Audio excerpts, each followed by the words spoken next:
Good evening, everyone, and welcome to the Brian Crombie Radio Hour.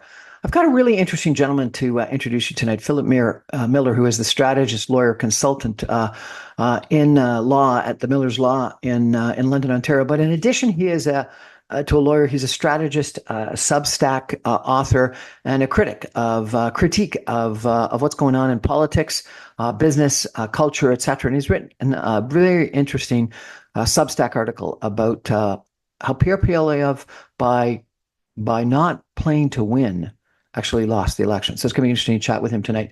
I want to have a couple of different conversations with the different people on the election and what happened and why, because I think it's a really great opportunity to understand what's been going on in Canada over the course of the last couple of months, because we've had this dynamic change. So in a couple of minutes, we're going to chat with Phillip Millar. Stay with us, everybody. So Phillip Millar has joined us. As I mentioned, he's a lawyer in London, Ontario, but he's also a fascinating sort of strategist and an author on Substack. He's a critic on social media and other places about what's going on. And he wrote this fascinating article that I really quite enjoyed, calling "How to Lose by Playing Not to Lose. Playing It Safe Costs Pierre Poilievre, the election, and Canada a future." And let me just read a second, if I could, from his article. "In today's media landscape, real leaders show up, take risks, and speak to the people unfiltered. This isn't just a political postmortem. It's a warning for any leader or CEO clinging to a playbook that no longer works. Strategy matters. Adaptability matters more. Read why this election was lost long before the ballots were cast." It's a pretty hard-hitting article. Why'd you write it? I think I was pissed off, really, and disappointed. And I had some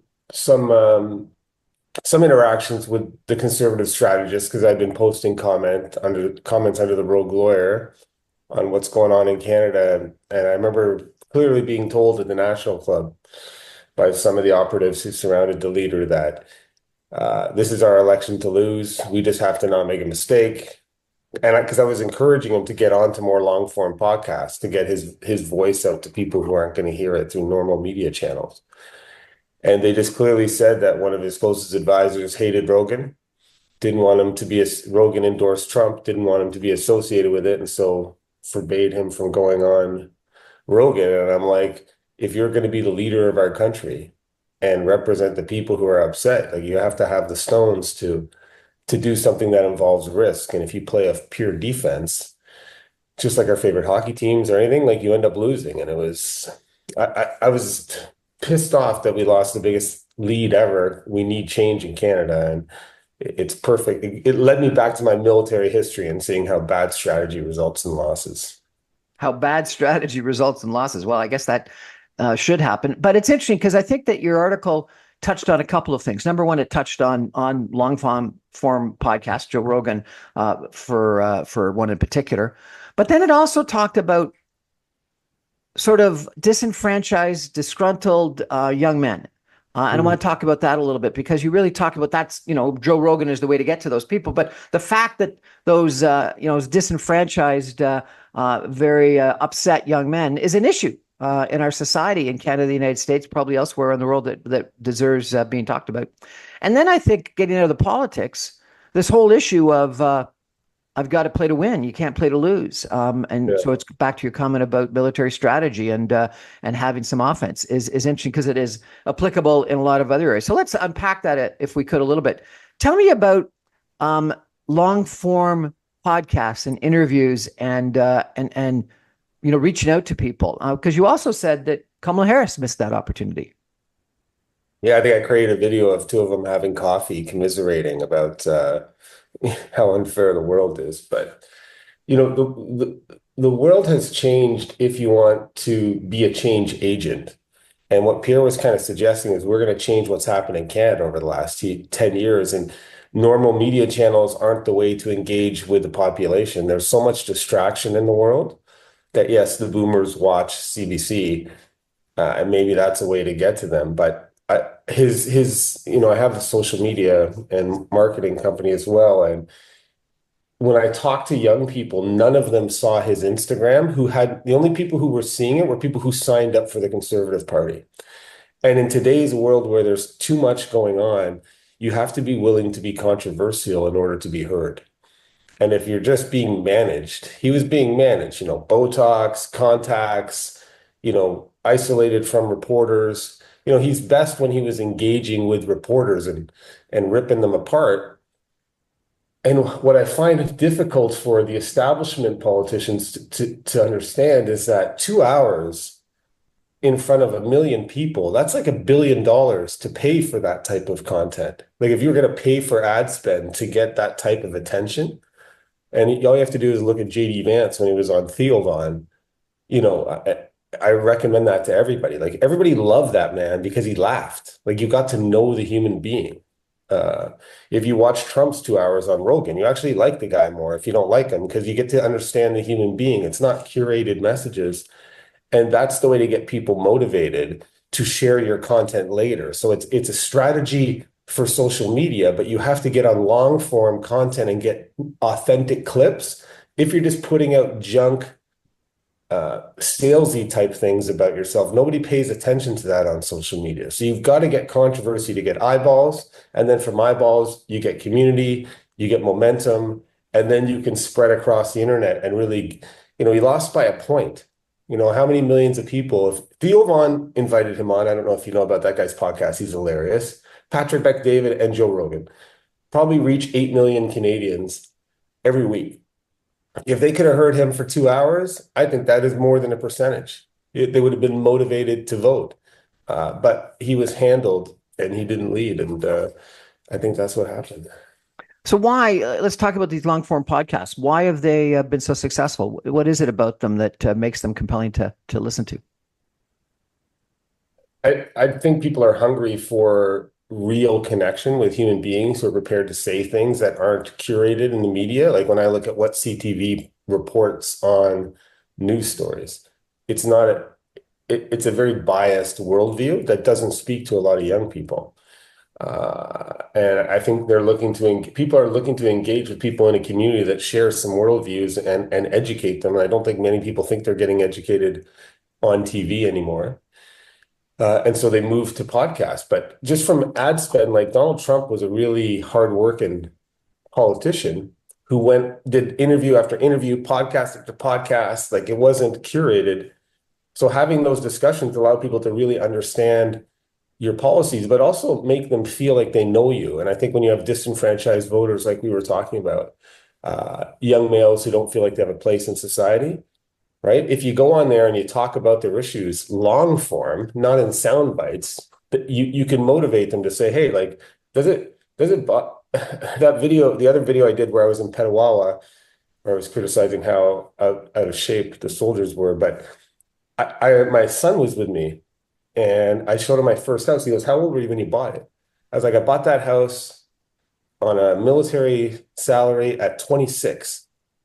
And he's like, Dad, you have no idea. Like nobody I know thinks they can ever buy a house at 26, like unless their parents are rich. And I think people aren't talking about how big of a shift that is in society, right? And nobody got that message out to people who can't buy a house. It doesn't come through ads. It comes through conversations, and you didn't have them. So I think it's got, and you say this, but let's delve into it a little bit. I think it's got something to do about authenticity, that Mhm. people really don't feel like they get to know who the person is through the canned advertisement, through the rallies, through what gets reported on mainstream media, but through a long form interview. And 60 Minutes do sometimes long form interviews. ABC did a long interview with Trump the other day. People want that longer opportunity to get to know the person. And I think that's key. And then I think Yeah. the other thing is too much of news is about listening to the same talking heads, regurgitate their opinions on the news rather than actually listening to the actual people that are part of the news. What do you think of those 2 points? Well, they're perfect because they're not journalists. They're just kind of opinion givers, but they're not authentic opinion givers on the news. People yearn for connected authenticity is, I think, today's currency, right? Whether it's in business and you're promoting a brand or in politics, you have to authentically connect with your desired target audience. And sitting down and having a conversation between a skilled interviewer is money in today's world. And to deny that was campaign negligence at the highest level. So right? he also restricted the press from coming on the plane. Now that was mainstream press. Yeah. He also would take just one question, no follow-ups from reporters. So he didn't have the opportunity for that back and forth. It was a very tightly managed sort of leader at the front oriented social media advertising and media control campaign. Was that smart or dumb? I think the result speaks for itself. It's cowardice. But that's what happens when handlers get control. Kind of, I think I used the worm tongue in my article from the Lord of the Rings. You have that person whispering in the leader's ear, "Don't make this mistake." Oh, they're saying this, and then the leader loses his karma. Pierre, when he was talking, I didn't see him ever lose an interaction with a journalist, really, right? But they were so scared of a mainstream media scandal, and what I would have told him is, they're going to make one up anyhow. So stop worrying about how the mainstream media covers you and start getting your own message out there by talking with the media every day, right? So people can get to know how you deal with them. It's like you don't pay the piper. If you pay the piper, you might as well dance. Like they were going to call him anti-Trump anyhow. They were going to label him, it didn't matter what he said, but he was like trying to play the old game rather than go in there with some fists up and beat the crap out of stupid reporters who are asking him dumb questions on behalf of biased media and let people get to know that we got a scrapper here who can stand up to the US and who can turn our country around. Now, Like it, Carney at times in interviews was short with some reporters and dismissive of some of their questions that was obvious that he thought was dumb, and he got criticized for that and said he had a thin skin and he wasn't a practiced politician and he didn't know how to handle tough questions. But what you're suggesting is that maybe is almost smart. yeah, I don't think he has the same. I think what a lot of people want is somebody to believe in, not somebody they agree with on all sides, so inspires you. And I think we wanted somebody who would stand up to the nonsense that's out there in the world, right? And Carney just seemed irritable and a not good speaker, and that's a whole other thing. How this guy just shows up here, but for Pierre, it's about getting good clips, right? It's weird. You have to do long form content where you say deep things, but you need good clips that are controversial, right? And worried about being criticized. That phrase by itself says you should be put on the bench. You don't win a national election worried about being criticized. You win it because you motivate people to believe in something, because you show them you're not scared about being criticized by the establishment. You're not worried about it. That's how somebody in a locker room gets a team Going. giled up to go, right? That's how we go do things in the military. But it's just, he's had 3 kicks at the cat. And this is the other thing, Brian, I think you'd like, because you're an advisor as well, and we've done, the quality of your advisors is so important. And love or hate Trump or not, he seems to be surrounded by good advisors. But it was like he was scared to tap into Canadian movements. Like, I know some people will lose it, but I think he should have brought Jordan Peterson in to be, advisor at one level, Kevin O'Leary to be an economic advisor, Candace Malcolm to come in to be another advisor, Dr. Mike Hart, who I was on a podcast with, to be like our RFK Jr. to make us healthy again. Like, get these zeitgeists that are moving all to be talking at the same time that actually then coalesces into a different version of where we are. And where we are is just a weak country that apologizes for everything and thinks elbows up as being tough when our military is full of blue-haired, nose-ringed, overweight people who can barely walk to Tim Hortons. We're living in a cloud of self-deception, and somebody needed to pull us out of it. And I just think Carney's going to come in and just keep doing what they were doing, and the people won't be better who said elbows up. So being controversial is the key. And I got to read from your article if I could. You're talking about Polyev and leaders more than that. And he says, worse, they start getting managed. Advisors hungry to hold on to proximity to power start steering the ship with fear, not foresight. Like worm tongue whispering into a king's ear, they sow doubt and caution, dulling the instincts that made the leader effective in the first place. Polyev stopped leading and started being managed. There's that old line, you learn in business school 101 about the difference between being a manager and a leader. And I guess what you were saying more than anything else is he was being managed, not even being a manager. He was being managed rather than being a leader. We're going to take a break for some messages, and I want to change the conversation and come back when we chat further about sort of disenfranchised young men. And some of the gentlemen, some of the people that you just mentioned have somehow connected up with that segment of society. And you talk about your own son who was shocked that you could buy a house at 26. I think this is something that we haven't paid enough attention to, and understanding why so many young men are disenfranchised and why there was this unbelievable gender gap in the election and an unbelievable age gap, where, from a demographic standpoint, the Conservatives and Pierre Poilievre won a huge amount of young men that used to be liberal and didn't get older men, didn't get females, etc. So there's something about this segment of society that really are feeling left behind. And so we're going to take a break and come back with Phillip Millar and talk a little bit about why and how we reach them. Stay with us, everyone. Back in 2 minutes.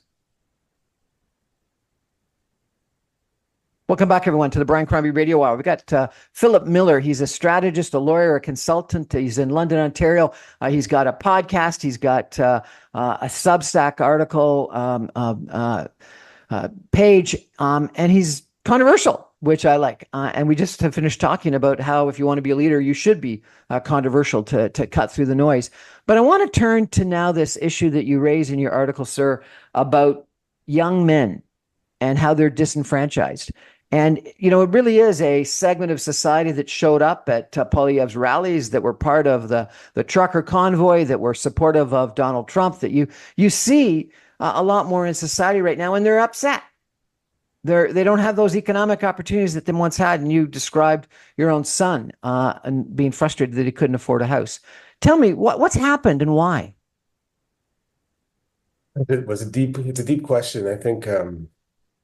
Yeah, he could have done more to get that audience behind them, but I feel like young men in our society are constantly being vilified in the mainstream media, told why they're not working, and there's a malaise there. They don't really have anything to believe into beyond watching sports or checking, armchair quarterback stuff or betting. So I see it.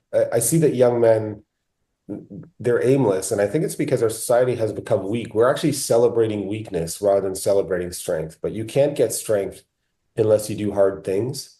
And what's happened is our society has started celebrating not doing hard things, right? Giving trophies to anybody, telling people everybody is equal, as opposed to, no, the people who work harder are better generally and deserve more.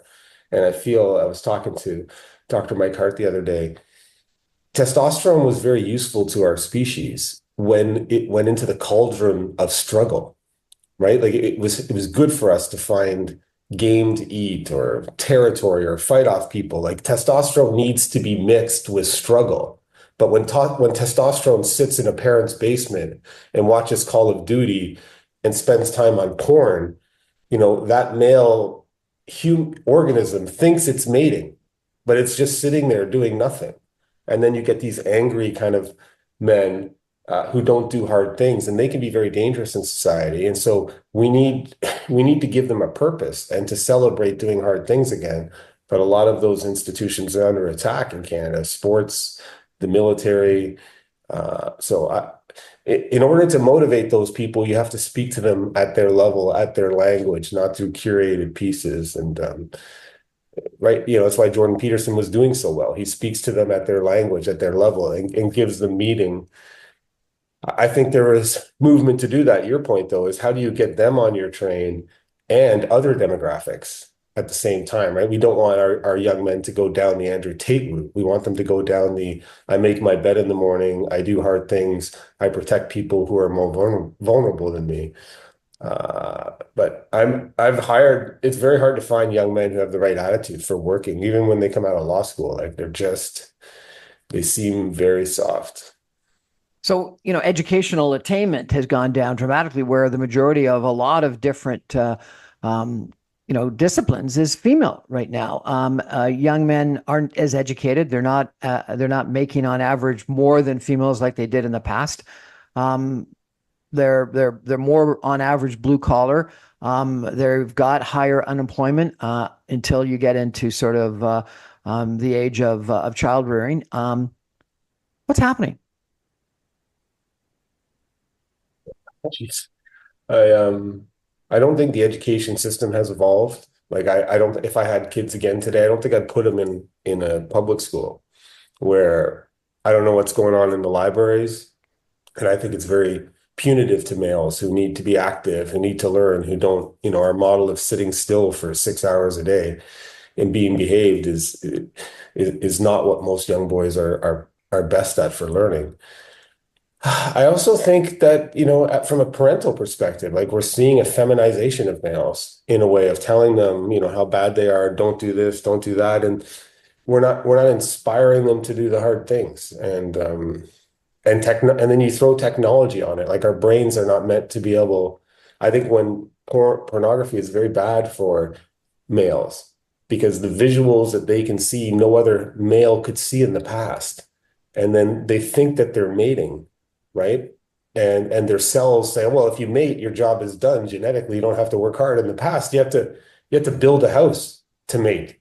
You have to do tough things to actually be with a female because they wouldn't give over themselves to you unless you prove that you could do hard things for them. But today, I think males with such prolific porn access can just sit in the basement and they lose all motivation and that's why they're not even dating. I have 3 daughters as well who are like that. Like, can't talk to anybody my age. Like they're all just useless.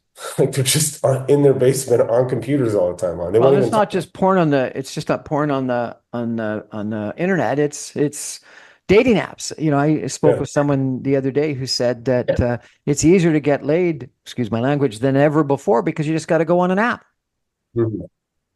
Yeah, but it's not connective. It's not human. I think people are just desperate to meet people, and so the app makes it a swipe festival. But then there's no commitment. Like that's why doing hard things makes you have responsibility. Take care of somebody. Like if you can just swipe and have sex, it's not. There's no meaning there. And But then yeah. Jordan Peterson, as you mentioned, Donald Trump with his rallies and his red hats, and Pierre Poilievre with his rallies, seemed to get people up out of their basements and into something. What was it about those things? I think there's definitely some hope there because, like, uh, you know, what makes somebody go to a sports game is that one that they're interested in, two, there's something on the table, and there's hero figures that they believe in, whether it's their favorite player or a coach who's amazing, right? Like, how do you inspire people to believe in something to show up at a rally? It's difficult. I went to a couple peers rally. I thought they were okay, but I thought it was still populated by way less than the people it should. The how did tell me a message that the youth got in this election from the conservatives, like that youth got who didn't sign up to hear it. Like it was hard to hear a message from that was inspiring. And usually this is why Trump is a master at branding and messaging, whether you like him or not, an absolute master, is he controls the narrative.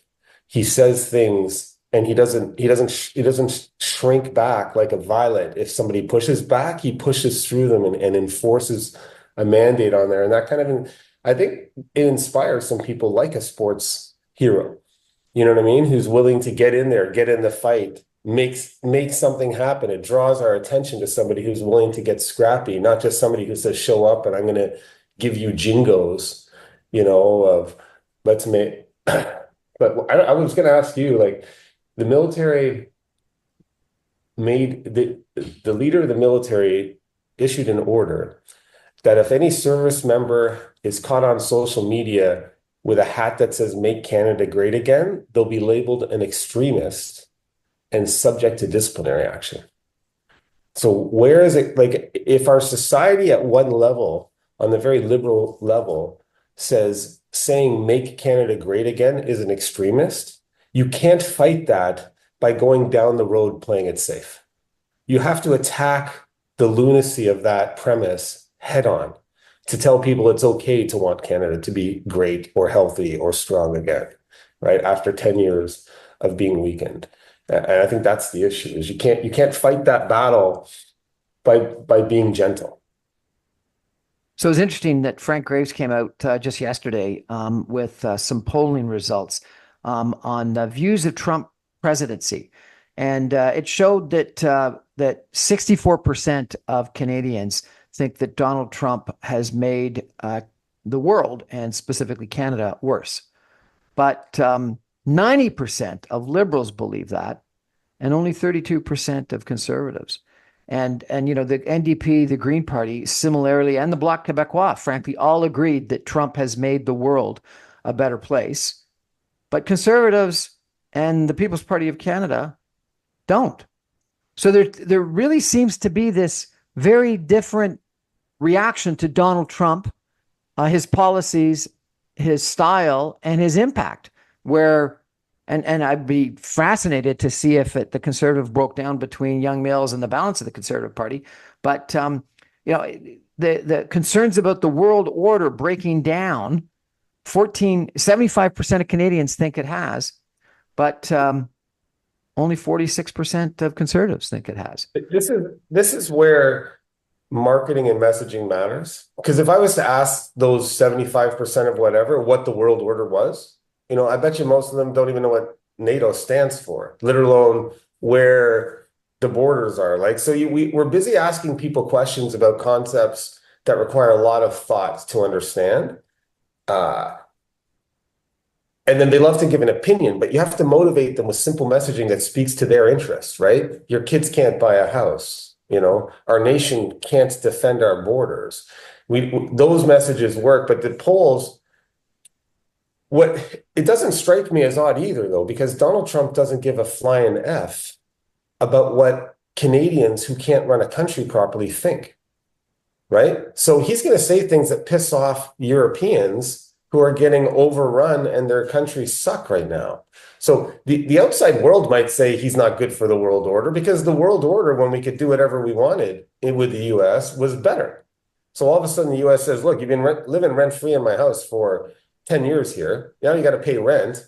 You ask me, I'm like, oh, he's disrupting my world order because now I have to pay rent when I had it for free. Like, doesn't surprise me. But he's doing for his country what we need somebody to do for our country, right? Which is not just throw slogans out there and churn carbon and trans things to keep the populace distracted with breads and circuses while their livelihoods and their future generations are destroyed because we're printing money like no tomorrow, and protecting the wealth of boomers who apparently don't really care about the future of Canada. They just want their dental benefits and keep in their comfort zones, right? And they can play tough with elbows up. They're not going to put on any combat boots and go to war. And they're certainly not prepared to take a hit for future generations at the moment.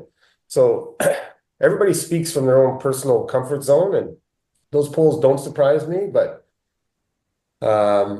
you know, in the end, like it's like you're an advisor, like looking at a market over 2 months. If you want to change something or be a change agent or disrupt something that's been going on for 20 years, there's going to be a friction point. But stock markets go down for 2 weeks. Oh my God, look, he's destroyed this.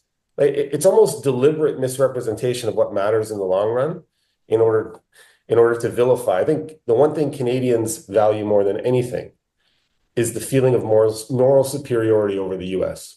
And Trump gives them an easy way to feel morally superior. These boomers, you know what I mean, who are walking around supermarkets saying elbows up, giving people the finger, makes them feel good about themselves. But that's human nature. It's this sort of lingo about Canada, peace, order, and good government versus life, liberty, and the pursuit of happiness. We like peace and order. That's what we're all about. But I do think that, you know, coming back to one of your first comments about your son being frustrated that he couldn't afford, and most of his generation can't afford a house, I think that's the issue more than almost anything else, is that we have robbed our young people of the opportunity to live that dream, whether it's the Canadian dream or the American dream or a dream of people everywhere around the world, of being able to actually own their own little piece of heaven, of property, of their castle. And it's just, it's gone. And part of it is that the boomers have benefited from the lack of supply, and so therefore the appreciation of their net worth embedded in their house. And part of it is that we haven't built enough. We've created red tape and regulations that have restricted dramatically supply. And so I think, and I've interviewed several people on this, people from the left as much as people from the right, who worry that we could have civil unrest, that we've dramatically changed the economic situation such that this is the first generation in history that's going to pass on a worse economic future to our kids. Every other generation passes on a better economic future. We're passing on a worse economic future because of debt, as you point out, because of technology, and people are worried about AI and things like that. But most importantly, because of the cost, not the cost of general living necessarily, but the cost of buying a place to live. And I think that's a big issue. I want to change topics, if we could, though, to this other issue that you raise, which I think is really interesting because, the election's over and we'll learn from it.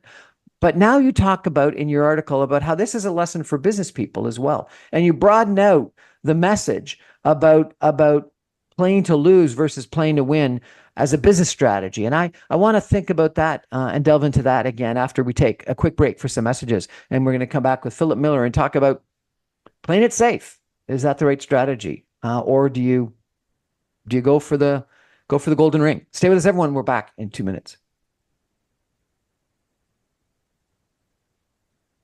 Welcome back, everyone, to the Brian Crombie Radio Hour. I've got Phillip Millar. He's a lawyer. He's a consultant. He's a strategist. And he's got a podcast. He's got a Substack. He does consulting, etc. I follow him because he's really controversial. And I like reading what he's got to say and listening to what he's got to say. We've chatted just a few times, but I really appreciate you coming on the show. If people want to follow you and check you out, what's the best way for them to do that, sir? At Rogue Lawyer on TikTok is where I'm more prolific on my videos. I have a podcast with my partner, Camille Moore, called The Art of the Brand, where we talk about business strategy more than politics. And I have a YouTube channel called The Rogue Lawyer. Also have the law firm, millarslaw.com, where we help out people who can't afford to lose from time to time. So let's talk about that, because I think, you in this Substack article that we've been chatting about, I think it's really interesting that you do this critique of political strategy, but then you widen it out and you talk about the business parallel when leaders get managed. This isn't just political analysis, it's a leadership lesson. In business, the same pattern plays out when executives become prisoners of their own plans.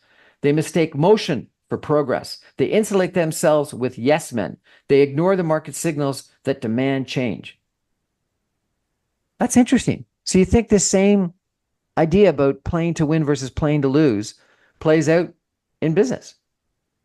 Yeah, like when I do a lot of consulting with founders who are, in the range of 15 to 20 million, trying to get to 100 or something. And, what kind of gets you to there doesn't get you to the next level. And the worst clients for us to work with are corporations because of this ESG thing, which I think may be too big to talk about. But the way public corporations are valued through ESG affects how they message, because they get points for looking like they're following the DEI model from an investment perspective. So that colors how they advertise. And sometimes that looks like an example for scrappy founders who are fighting for their business lives and to get market share. And so they think they need to kind of act like a safe corporation, but that corporation is motivated by investment concerns over ESG ratings. Whereas if you're a founder, you're not in the stock market, don't copy what Apple is doing or Bud Light is doing. Like, you have to be aggressive in your market to show why you matter to a customer. And I think too many of the MBAs that are coming out don't understand real strategy. They got an academic angle to it, and they copy big corporations because they're more powerful, and they don't give advice to founders who are battling for market share and can't afford to be bland and safe. It's interesting. I've run into this twice in my own personal business career. Once with Eugene Melnick, who was the owner of the Ottawa Senators, and you may remember that they got, and I think it was 2016, maybe it was 2017, to the last game of the third round of the Stanley Cup playoffs and lost, and so didn't make it in the Stanley Cup playoffs, and they weren't going to make it. And we had a long conversation over the course of the summertime about whether you just play to make it into the first, second, or third round, or whether you've got to rebuild the team to try to make it to the Stanley Cup. And part of the problem was that we had one player. He had one player that was very expensive and taking a substantial amount of the player's salaries cap, and he couldn't afford to build a team necessarily around that one big expense. And he made a difficult decision to do a rebuild. And we ended up having a conversation about the Toronto Maple Leafs, and hopefully, the strategy will be proven wrong this year. But was that the Toronto Maple Leafs have got such a business community investment in them that they need to have a team that's going to be a contender. But it's difficult to do the rebuild that is required if you want to actually make it to the Stanley Cup Finals. And so we described the Leafs at the time as a team that had a strategy to make it to the first round or maybe the second round, but not a strategy to go the whole way. And so I think that was fascinating. And you know what? The Senators went through a rebuild and haven't made it to the Stanley Cup yet. But that was sort of the strategy that was followed. The other time that I had it was I worked for Molson's, and we had two different potential strategies. One was to go to the federal government and the Competition Bureau and ask for permissions that Molson's and Labatt's could merge. And our argument was that if you want to have a beer company in Canada, you got to allow merger like you did with Air Canada buying Canadian Airlines or something like that. And if not, we argued that every beer company in Canada would end up being owned internationally. And that's what ended up happening is that Labatt's is owned by someone else and Molson's is owned by someone else. Yeah. So playing to win ends up being critically important business as well. But it's a difficult thing at times to do, particularly in the stock market. For like small business owners and founders, in today's world, they're the brand, right? And so like people have to get to know their story. You have to message, you have to share what you believe in. It's not, there are some companies where you need to be bland to everybody, if you're just doing this, but most of them kind of get business advice that says, hey, echo what's happening at the big corporations in terms of how you do PR or how you message, which is not a strategy that will help for them. Their mortgages into this business, they've got stake into their business, and you can lose it by playing safe. And that's what the secret sauce is, bet big and be right, and and take the right risks, not reckless risks, but I think there's kind of this movement in society that says, you can be successful with no risk, or don't step on anybody's toes. Like it's like on social media, I'll get the most calls for consulting when I say something controversial, and I'll get hit by tons of trolls, right? But those are the posts that get the most business because the people that resonate with your message are reading them and they come to your defense. Right. And now they're invested in you because they're arguing for you. And you want to have raving fans in your businesses who are arguing why you're better, why Coke is better than Pepsi, or why iPhone is better than Android. Like you want to get out there and get your community to argue about things that matters to your business. So should business people be on social media? Should they be expressing a point of view? Do they need to create a brand outside of just their company? Well, I think the world has changed in how we communicate with people. Like a billboard doesn't do what a billboard used to do, and there's no yellow pages. So how else are you going to do it? Google Ads, from our perspective, is a thing of the past. Google is holding on to that revenue. You have to be out there. But, like him or not, Elon Musk doesn't have a marketing department at Tesla, right? His brand, what the brand is of Tesla, right? Because he's out there. You might not like it, but the people who like it buy it. So I think any founder needs to start being on social media right away. Start allowing people to get to know what they stand for, because the founder is the brand in the most part. Why did I start? We interviewed the guy who started UGG boots, listening to why he made these boots for surfers in Australia that had wool. So their feet, like those stories are what get humans interested. They don't want to be sold all day long. Right? Nonsense. They want to hear a story. They want to get to know a founder or a product and then resonate with them. I wear this product because I like what they stand for. But if you don't stand for anything, it's hard to get anybody interested in what you're doing. So, as I think about your article and about our conversation, a couple of things resonate with me. You talked about long form interviews and the opportunity to connect with people and how important connection is, you know, anytime, but particularly in today's environment. You talked about authenticity, about how in a long form interview you can be authentic. And it's interesting, you talked about how Polyev tried to remake who he is with contacts and the slick hair and all that kind of stuff. And that may have been what the political sort of managers thought was the right packaging, but it did make him less authentic. And I think that people saw that. Can You I give you talk, a picture? Like, I think we've all seen him with the reporter with the apple, and I think some of his advisors are like, oh, you came across as arrogant. Okay. But everybody I know who watched that loved it. And I would have said, go on Rogan and bring an apple and then have Rogan ask you about Canada and then take out the apple and go, Joe, Trump doesn't hate Canada. Trump hates Trudeau's Canada. And when I take over, we're going to get along great, and just have an apple. Like these are kind of images you can create that resonate, that then get clipped and go viral. But if you don't take that risk and you're managed, nobody shares boring stuff, right? Like the reason why your socials don't work is because they're boring or they suck. You have to say something interesting with a hook. And that's what's missing in a lot of businesses. And that's what's missing with our conservatives. so controversial was the next thing I was going to say. And that's exactly what you're talking about. But it's not controversial just to be controversial. It's making messages, creating messages, and packaging them with something that's not boring, with something that's dynamic. Correct? Yeah, and from a psychology perspective, if you go and watch an old movie like The Godfather, you can pay attention to how long the scenes hold, like one camera scene with a shot, right? Now, if you watch a movie, the camera shot changes every 1.7 seconds, even during dialogue, right? So our brains are constantly being distracted. Like you need to have all of this stuff going on. So old ways of messaging don't work. You have to say something that gets the primal brain to pay attention. And usually it's controversy. So the way you hook people in is to say something that makes somebody form an opinion right away or is controversial. And then you have to have them stay on your social media post for at least 5 seconds to see if they engage with you. And people don't know that it's that first second that's the most important part of any post.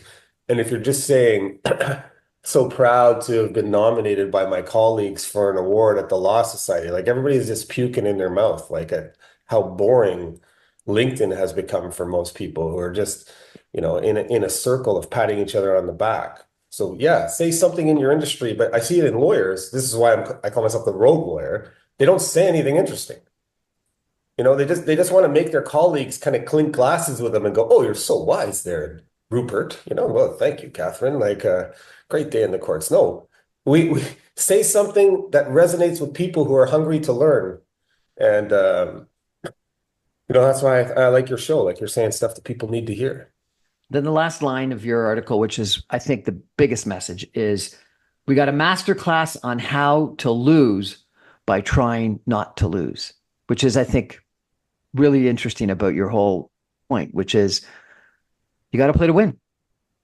Yeah, why are the last 2 minutes of every basketball game so interesting? Why are there 9-point comebacks, 11-point comebacks? Something changes in the mentality of the teams, right? When one is hungry and one is trying to protect something. Like I think there's something that goes on there, and it affects the zeitgeist, the momentum, and it's definitely a takeaway.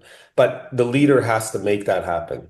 It's hard to get it generated. You need a force of nature and a change agent. We have to ask, who is a change agent that can take us where we need to go? Phillip Millar, thanks for joining us. Really appreciate it. Ryan, anytime, bud. We're going to take a break, and I'm going to come back with some of my own concluding comments in just 2 minutes. Stay with us, everyone.